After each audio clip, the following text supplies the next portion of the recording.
Here's the question quietly terrifying Catholic leaders in 2026.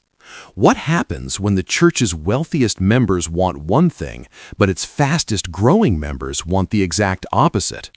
The answer may determine whether we see a Third Vatican Council or a formal schism.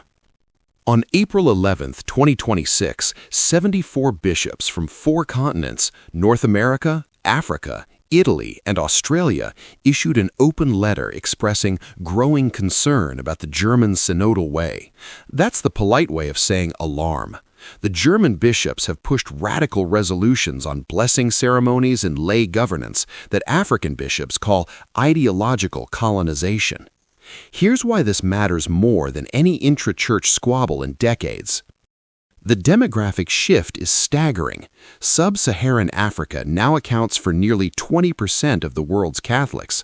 By 2050, that number is projected to reach 40%. Meanwhile, European church attendance has hit historic lows. The Catholic Church in Cameroon alone is 30 to 35% of the national population. Several million Catholics with robust seminaries, active lay movements, and deep institutional roots. Cardinal Fridolin Ambongo Besungu, president of SECAM, the Symposium of Episcopal Conferences of Africa and Madagascar, recently told African bishops that the Church must remain missionary and prophetic amid complex realities. Notice what he didn't say: compromise with European progressives. The German synodal path is pushing for permanent synodality, women deacons, and lay governance models that African bishops see as threats to doctrinal integrity. But here's the catch: the German Church has money, lots of it. The African Church has people, lots of them. So what happens when a Third Vatican Council gets called? Some scholars have been asking this since 2023, arguing that the world has changed so radically since the 1960s that a new council may be necessary to address climate, technology, and global shifts.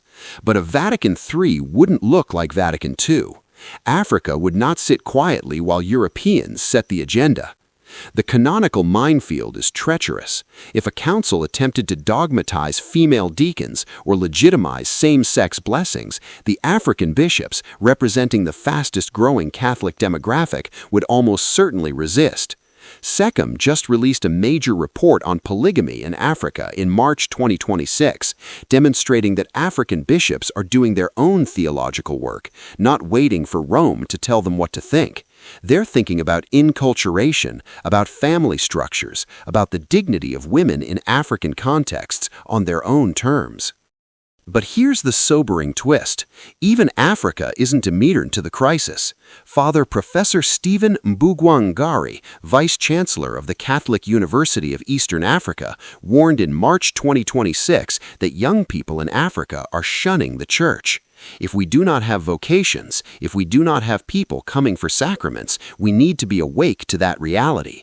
He warned that without nurturing young leaders, Africa could face the same parish closures now devastating Europe. So Africa is growing, but not automatically. The continent that's supposed to save the Church might also be losing its youth to secularization, AI distractions, and the same forces that emptied European pews. The Great Schism scenario is no longer unthinkable. Imagine a Vatican III where the German synodal path dominates the preparatory documents.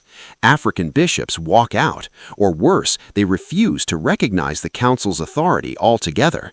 You'd have a church where the wealthiest dioceses push one agenda, the most populous dioceses push another, and the Pope tries to hold it together. Pope Leo XIV is trying to bridge this gap. In April 2026, he's visiting Algeria, a tiny church of only about 10,000 Catholics in a Muslim-majority nation, before heading to Cameroon, where he'll meet the vibrant, growing African church in Yaoundé, Douala, and even conflict-torn Bamdenda. The symbolism is deliberate, from the margins to the center, from ancient martyrdom to living growth. But can symbolism hold together a church that's tearing apart at the seams? The real question isn't whether Vatican III will happen, it's whether the Church can survive a council that tries to satisfy both German progressives and African traditionalists. One side has money, the other has people, neither is backing down. SECAM's recent editorial put it plainly: the African Church must be accountable and pastoral while remaining missionary. That's not a call to compromise, it's a declaration that Africa will lead on its own terms. So here's your prediction for 2026 and beyond. Either the German bishops moderate their demands to keep Africa in the fold, or Africa consolidates as a traditionalist bloc that effectively becomes the new center of gravity, with or without Rome's approval. The bark of Peter has weathered storms before, but this one is different. The passengers are fighting over the helm, and the fastest-growing crew is tired of taking orders from a shrinking European minority. Whether Vatican III happens or not, the Church is already being reshaped. The question is whether that reshaping happens in unity or through fracture.